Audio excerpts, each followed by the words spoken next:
পিলখানা হত্যাকাণ্ডের মাস্টারমাইন্ড শেখ হাসিনা। সাবেক প্রধানমন্ত্রী শেখ হাসিনা পিলখানা হত্যাকাণ্ডের মাস্টারমাইন্ড ছিলেন বলে মন্তব্য করেছেন সাবেক সেনা কর্মকর্তারা। তারা অভিযোগ করে বলেন, এই ঘটনার সঙ্গে জড়িত ছিলেন সাবেক প্রধানমন্ত্রীর নিরাপত্তা বিষয়ক উপদেষ্টা মেজর জেনারেল অবসরপ্রাপ্ত তারিক আহমেদ সিদ্দিক। এছাড়া এ ঘটনায় সহযোগিতা করেছেন আওয়ামী লীগের বেশ কিছু নেতা। 5 সেপ্টেম্বর বৃহস্পতিবার জাতীয় প্রেস ক্লাবে এক সংবাদ সম্মেলনে এসব কথা বলেন সাবেক সেনা কর্মকর্তারা। অনুষ্ঠানে সাবেক সেনা কর্মকর্তা মেজর জেনারেল অবসরপ্রাপ্ত আব্দুল মতিন বলেন, শুধু অপারেশন ডাল ভাতের জন্য বা রেশন বৃদ্ধির জন্য পিলখানা হত্যাকাণ্ড ঘটেনি। দীর্ঘদিনের পরিকল্পনা হিসেবে এই হত্যাকাণ্ড ঘটানো হয়েছে। বাংলাদেশকে ভারতের অঙ্গরাজ্য বানানোর উদ্দেশ্যে এই হত্যাকাণ্ড। এই পরিকল্পনায় যুক্ত ছিল দেশের কিছু বিশ্বাসঘাতক, ছিল অপর একটি দেশের চক্রান্ত। তিনি বলেন, এই হত্যাযজ্ঞের রেশ ধরেই এসেছে 5 মে শাপলা চত্বরের গণহত্যা, ভোটারবিহীন নির্বাচন, শিক্ষা ব্যবস্থা, বিচার ব্যবস্থা ধ্বংস, দুর্নীতির মহোৎসব, গুম খুনের অবাধ রাজত্ব।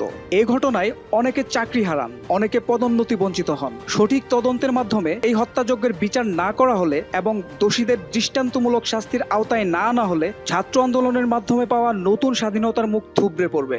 সাবেক এই সেনা কর্মকর্তা আরও বলেন, বিডিআর হত্যাকাণ্ডের আগে 13 ফেব্রুয়ারি রাত 9টায় রাজধানীর বনানীতে আওয়ামী লীগ নেতা শেখ সেলিমের বাসায় বিডিআরের DAD Habib, DAD Jalil, lance naik Rezaul, havildar Monir, সিপাহী সেলিম, কাজল, শাহাবুদ্দিন, একরাম, আইয়ুব, মঈন, রুবেল, মাসুদ, শাহিদ ও জাকির বৈঠক করেন।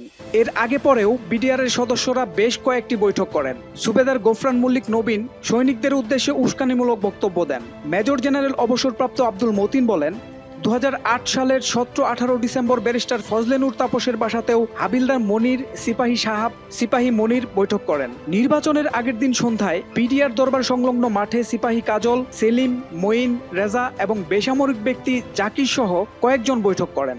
সেনা তদন্ত কমিটি নানা রকম বাধার মুখে পড়ে এবং সংশ্লিষ্ট অনেক সংস্থা ঊর্ধ্বতন কর্তৃপক্ষের নির্দেশনার কথা বলে সহযোগিতা করা থেকে বিরত থাকে।